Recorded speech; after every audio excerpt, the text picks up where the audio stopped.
Everyone. So guys, मैं हूं अंशिका और आज है ना मैं आई हूँ द्वारका मंदिर, द्वारकाधीश मंदिर जो विरार में न्यूली ओपन हुआ है, अभी नया नया बना है। और ये मंदिर बहुत ही ज़्यादा सुंदर है। तो रुको मैं आपको बैक कैमरा से दिखाती हूँ। ये देखो, ये अभी उतना अच्छा नहीं दिख रहा है, मतलब अच्छे से नहीं दिख रहा है, मैं बहुत दूर हूँ। अभी मैं पास में जाऊँगी तो दिखाऊँगी। बहुत ज़्यादा सुंदर है ये मंदिर।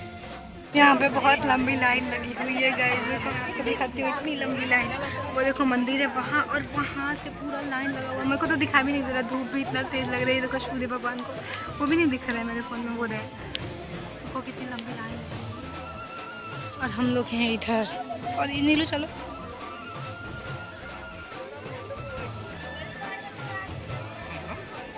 आज मैं आप सबको लेकर आई हूँ एक बहुत ही पवित्र और ऐतिहासिक स्थान पर। विरार में हाल ही में खुला द्वारका मंदिर। जी हाँ, इस मंदिर का उद्घाटन अभी कुछ ही समय पहले 26 नवंबर 2025 को हुआ है। और मैं यहाँ की पूरी झलक, वातावरण और असली अनुभव आप सब तक पहुँचाने वाली हूँ। सबसे पहले जब आप मंदिर के एंट्री पर आते हो तो दूर से भगवान श्री कृष्ण का शिखर दिखाई देता है, और एंट्री गेट पर बना हुआ नक्काशीदार वेलकम बोर्ड आपको एक अलग ही आध्यात्मिक ऊर्जा देता है।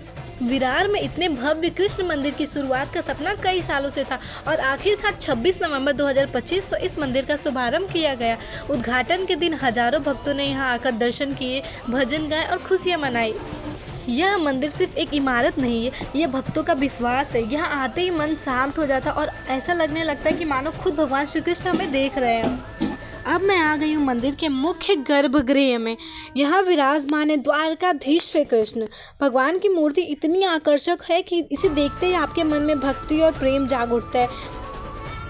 यहाँ आप देख सकते हो भक्तों की भीड़, हर कोई जय श्री कृष्ण के जयकारे लगाते हुए आगे बढ़ रहा है। बच्चे, बुजुर्ग, युवा, सबके चेहरे पर एक ही बात है, सुकून। मंदिर में नियमित भजन, कीर्तन, आरती ये सब होता रहता है। सुबह और शाम की आरती का समय निश्चित है, और आने वाले समय में यहाँ उत्सव भी मनाए जाएंगे, खासकर जन्माष्टमी, होली, गीता जयंती और राधाष्टमी। विरार का नाम अब सिर्फ बीच और प्राचीन मंदिरों तक सीमित नहीं है, अब द्वारका मंदिर जैसे पवित्र स्थल भी इस शहर की पहचान बन रहा है। आने वाले समय में यह जगह एक बड़ा आकर्षण बन जाएगी। यहाँ पर आने के बाद बहुत ही ज़्यादा आनंद आ रहा है सच में। मैंने जब पहली बार कृष्ण भगवान के सामने खड़े होकर आंखें बंद की तो सच में मन भर आया। रोज की भाग दौड़, तनाव, छोटी छोटी टेंशन ऑल वैनिश हो गए। बस एक शांति और एक पॉजिटिव एनर्जी आ गई। इस द्वारका मंदिर में मौजूद कृष्ण भगवान की प्रतिमा बेहद अनोखी है। यहाँ के भगवान का स्वरूप अयोध्या के रामलला जैसा दिखता है। बस फर्क इतना है कि यहाँ भगवान खड़े हुए नहीं, बल्कि अपने पैरों के बल बैठे हुए स्वरूप में विराजमान है। इस मंदिर की सबसे खास बात यह है कि इसे गुजरात के द्वारका मंदिर की हूबहू नकल के रूप में बनाया गया है।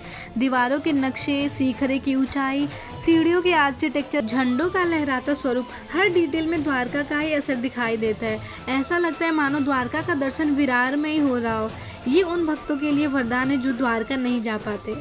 मंदिर के बाहर एक खूबसूरत बगीचा बनाया जा रहा है। आप यहाँ बैठकर ध्यान लगा सकते हो, परिवार के साथ समय व्यतीत कर सकते हो और कृष्ण कॉन्शियसनेस को महसूस कर सकते हो। सबसे बड़ी बात यह है कि इस मंदिर का निर्माण उन्हीं कारीगरों और आर्किटेक्ट्स ने किया है जिन्होंने अयोध्या के राम मंदिर का निर्माण कार्य संभाला था। जी हाँ, आपने बिल्कुल सही सुना। इसी वजह से यहाँ के डिज़ाइन में आपको अयोध्या मंदिर की झलक जरूर दिखेगी। दीवारों पर जो पत्थर की कटिंग है, मूर्तियों की सजावट और पिलर की बनावट, इनमें वही अद्भुत फिनिश है जो अयोध्या में दिखाई देती है। जब आप मंदिर के अंदर जाते हो तो ऐसा लगता है जैसे दो महान मंदिर द्वारका और अयोध्या एक साथ मिलकर विरार में धड़क रहे हों।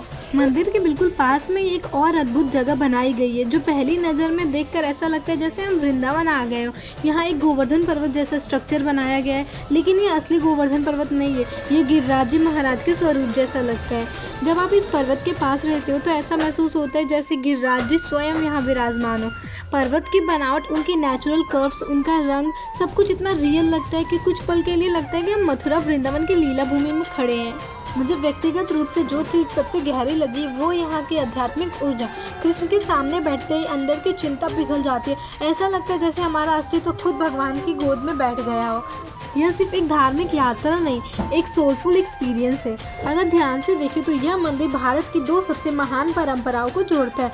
विरार में बैठकर आप द्वारका के कृष्ण भगवान जी और अयोध्या के राम जी दोनों की झलक एक साथ देख सकते हो। कृष्ण जी का शांत रूप और राम जी का तेज दोनों एक संरचना में दिखाई देते हैं। यही इस मंदिर की शक्ति है। गोवर्धन पर्वत जैसे इस पवित्र स्ट्रक्चर के बिल्कुल पास में एक सुंदर चीज़ बनाई गई है श्री कृष्ण की बांसुरी, वो बांसुरी जिनकी मधुर धुन पर पूरा वृंदावन नाच उठता था। एक तरफ गिरिराज जी महाराज जैसे गोवर्धन पर्वत का भाव और बिल्कुल पास में ही कृष्ण की बांसुरी, ये दोनों मिलकर कृष्ण की लीलाओं को जीवित कर देते हैं। गोवर्धन पर्वत ने भक्तों को सुरक्षा दी और बांसुरी ने भक्तों के मन को बांधा। इस गोवर्धन जैसे पर्वत के अंदर और आसपास छोटे बड़े सरोवर और कुंड बनाए गए हैं, बिल्कुल वृंदावन की यादों जैसे। यहाँ कुसुम सरोवर जैसी शांति का एहसास मिलता है, श्याम कुंड जैसी गहराई और भक्ति का भाव महसूस होता है। पानी की हल्की सी लहरों की आवाज़, आसपास की शांति और ऊपर से मंदिर की घंटियों की धुन, ये सब मिलकर मन को एक अलग ही दुनिया में ले जाता है। ये सरोवर और कुंड सिर्फ देखने के लिए नहीं बनाए गए, इनके पीछे एक गहरा संदेश है। जैसे वृंदावन में हर कुंड, हर सरोवर किसी न किसी लीलाओं से जुड़ा हुआ है, वैसे ही ये जगह भी भक्ति और स्मरण का स्थान बन चुकी है। यहाँ बैठकर लोग ध्यान करते हैं, मन को शांत करते हैं और कृष्ण गिरिराज जी को याद करते हैं। सबसे बड़ी बात यह है कि मुंबई महाराष्ट्र के विरार में रहकर लोगों को वृंदावन जैसे पवित्र स्थलों का अनुभव मिल सकता है। अब लोगों को द्वारका और अयोध्या जाने के लिए हजारों किलोमीटर का सफ़र नहीं करना पड़ेगा। मुंबई विरार में खड़ा यह मंदिर दोनों स्थलों का मिलन है, इसीलिए इसे सिर्फ मंदिर नहीं, एक पुल कहा जा सकता है। ऐसा पुल जो भक्ति, संस्कृति और इतिहास को जोड़ता है। इस मंदिर की सबसे अलग बात इसकी एनर्जी है। यहाँ आते ही आपको कोई आवाज़ नहीं देगा कि शांति रखो, लेकिन खुद ब खुद आवाज़ धीमी हो जाती है। लोग धीरे चलते हैं, धीरे बोलते हैं और बिना कहे एक दूसरे की भावना समझ लेते हैं। मैंने यहाँ एक चीज़ बहुत ध्यान से देखी, बच्चे भी यहाँ भागते नहीं है। जहाँ आमतौर पर बच्चे मंदिर में रेस्टलेस हो जाते हैं, यहाँ वो भी कृष्ण को देखते ही रुक जाते हैं। बुजुर्गों की आंखों में संतोष था और युवाओं के चेहरे पर एक अलग शांति। मुंबई जैसे तेज शहर में जहाँ हर कोई भाग रहा है, वहाँ ऐसी जगह मिलना अपने आप में चमत्कार है। यह मंदिर हमें याद दिलाता है कि स्पीड कम करने से लाइफ रुकती नहीं है, बल्कि साफ दिखाई देने लगती है। ये मंदिर सिर्फ दर्शन के लिए नहीं है, यह खुद से मिलने की जगह है। अगर आप यहाँ आए तो बस एक चीज़ साथ लेकर आइए, अपना भारी मन। बाकी का काम कृष्ण खुद कर लेंगे। हम लोग शाम के समय पहुँचे थे। शाम की रोशनी में पूरा मंदिर और भी सुंदर लग रहा था।